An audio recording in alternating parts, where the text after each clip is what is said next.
All right, chat, man. We back at it. Hey, man, we looking at NBA players who went to jail. Let's get it. NBA players that went to jail. And J.R. Smith didn't just go to jail.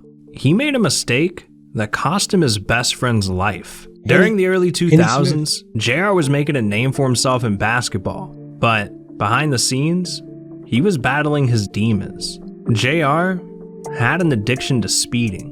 Anytime he got behind the wheel of a car, nothing brought him more joy than burning some rubber. I mean, in 2005 alone, he got 4 speeding tickets and 27 points docked on his driver's license. And not only that, the dude had his license suspended 5 separate times. I didn't even know that was possible. But the fact he keep going back to go get it is dedication to being a criminal. Oh shit. JR found a way. And because he's $1 million athlete, he had the best lawyers money could buy, so he always got off easy. But eventually, his addiction caught up with him, causing one of the worst tragedies the NBA has ever seen. And no amount of money was getting him out of this one.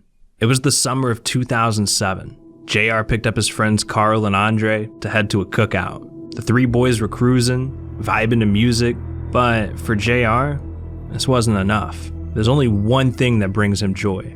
So, before he knew it, he was going 70 and a 35, running stop sign after stop sign. That night, in the streets crazy. JR was knocking on death's door, and all of a sudden,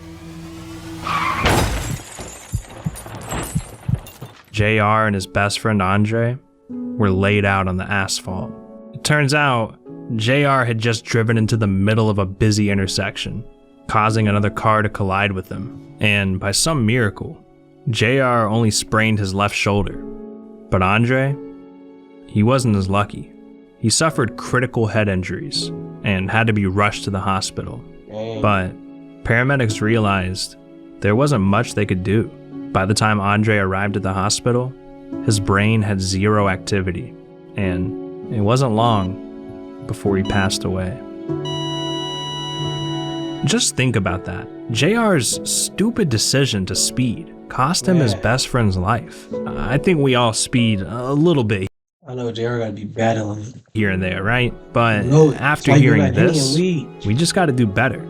Because this could have been any one of us. But the story doesn't end there. JR had charges to face. Reckless driving, failure to obey a stop sign, speeding, and failure to wear a seatbelt. In a situation like this, the average person could serve 15 years to life in prison. If JR was convicted with these crimes, his basketball career would have been over. But luckily for JR, Andre's mother didn't want his life ruined over this. She knew what it was like to lose a son, and didn't want to do that to another mother. So with that, JR only faced 90 days in jail, 500 hours of community service.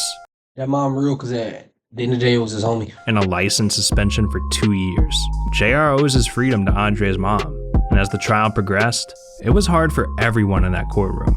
And it led to one of the most emotional moments in JR's life. Like you said, it's not something like this just happens and I just move on or just forget about it.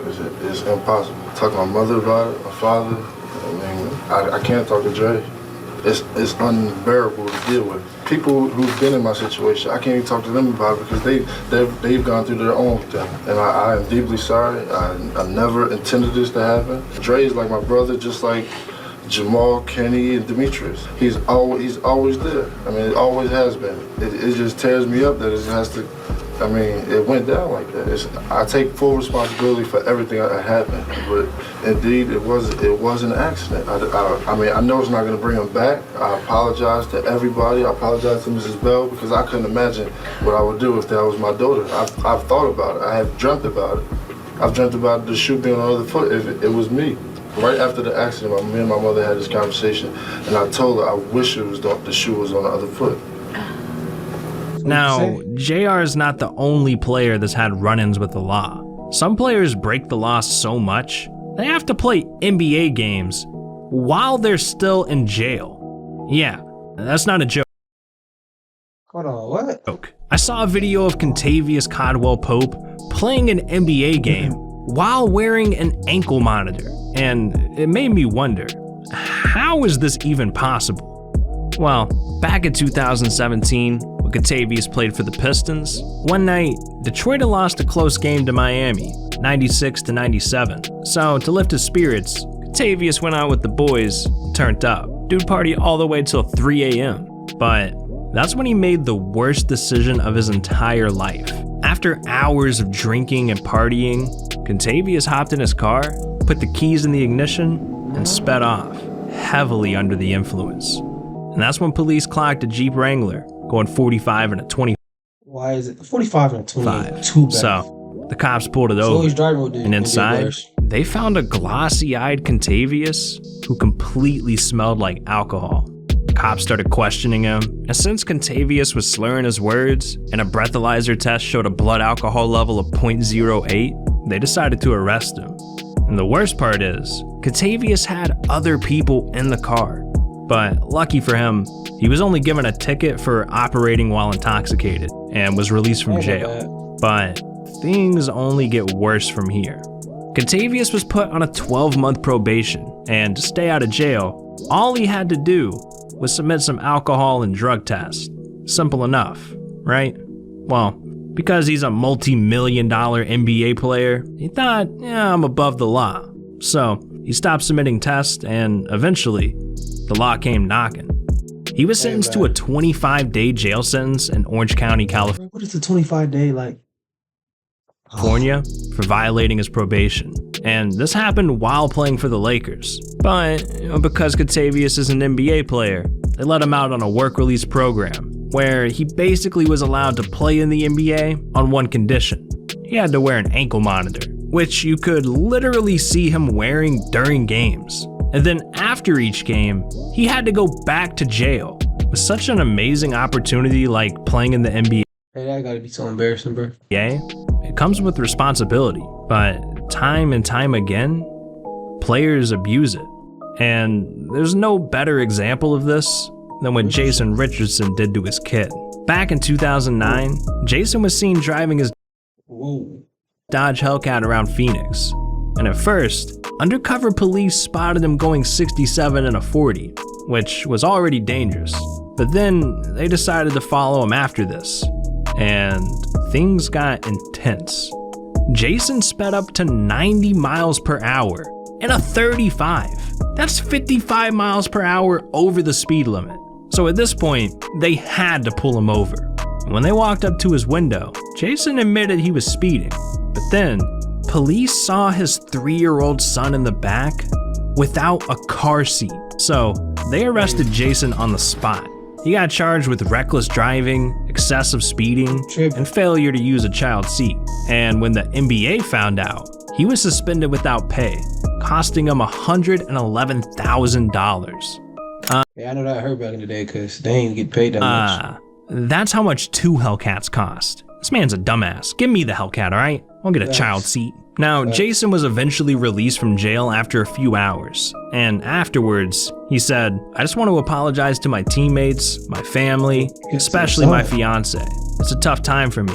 I've been questioned as a basketball player, questioned as a person, but my fatherhood in question is tough because I try to be the best father I can be and try to keep my kids out of harm's way. Doesn't really seem like it, Jason. You were going 90 miles per hour. And your kid wasn't even in a car seat. Irresponsible. But that's not the only thing Jason had to say. He went on to say that, if you don't drop a like and subscribe to the channel, you risk that. So what do you do? Sometimes, players commit crimes they never recover from. Like this next player. When police found out what Sebastian Telfair did, it ended his career. And it's really such a tragedy because in high school, Sebastian was unbelievable. He was averaging 33 points, 9 assists per game, and was practically unstoppable. So the headlines were literally calling him the next LeBron. And after Sebastian was drafted to the Blazers, you would think everything would be up from here.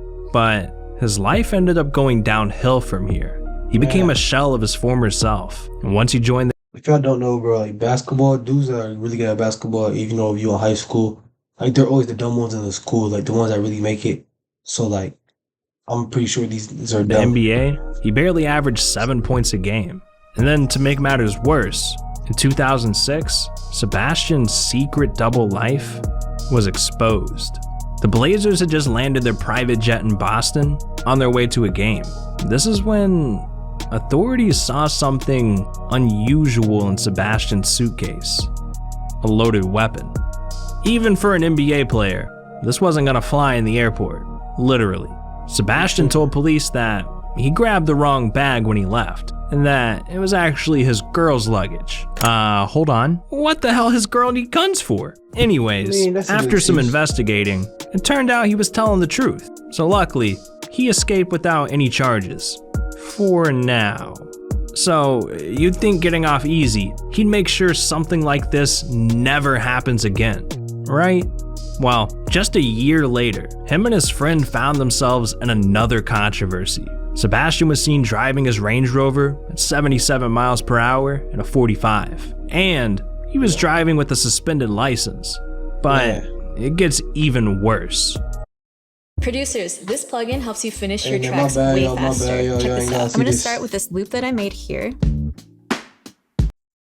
When police searched the car, they found a loaded handgun under the I knew they was gonna find a blick. Man! seat that wasn't registered to either him or his girlfriend. So Sebastian couldn't blame it on his girl this time.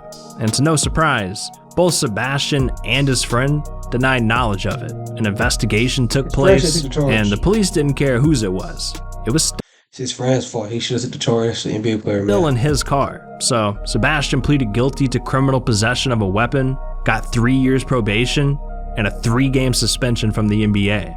At this point, this is strike number 2. If he messes up again, it could mean serious jail time. And with that, Sebastian was a good boy for about a decade. But in 2017, the craziest arrest of them all happened. Sebastian and his friend were suspiciously driving a Ford F-150 around Brooklyn. No headlights on, illegally parking. 2 undercover officers saw this and knew they were up to no good.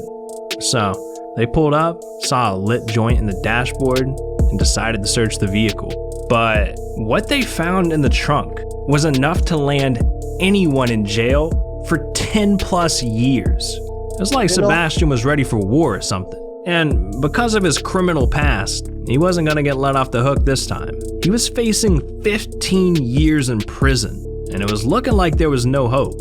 A 2-week trial took place, and eventually, Sebastian was found guilty and sentenced to 3.5 years in jail.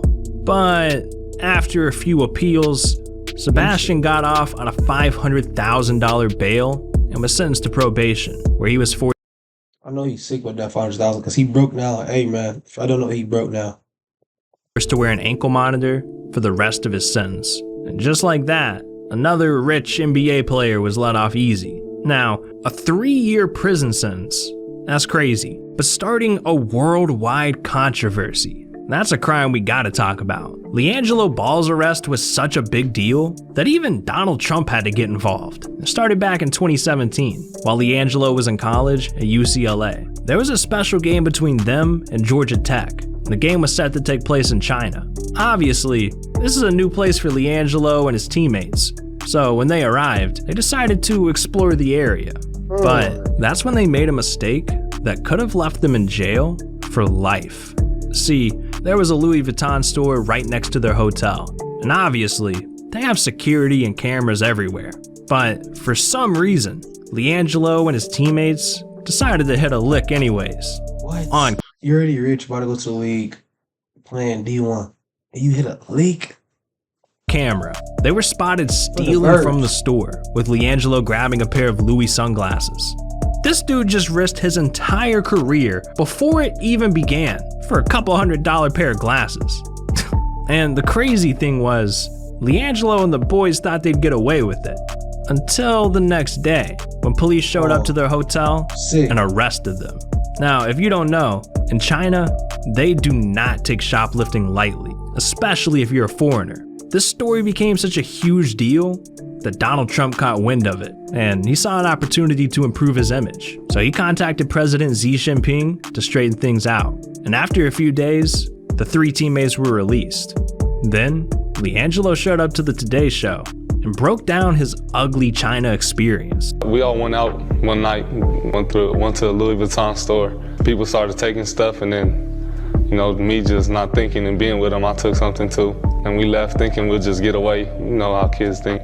I didn't realize till I got back to my hotel, I'm like, that was stupid, but by then it was too late. And then sure enough, the next morning the police came and got us. You spent the night in jail?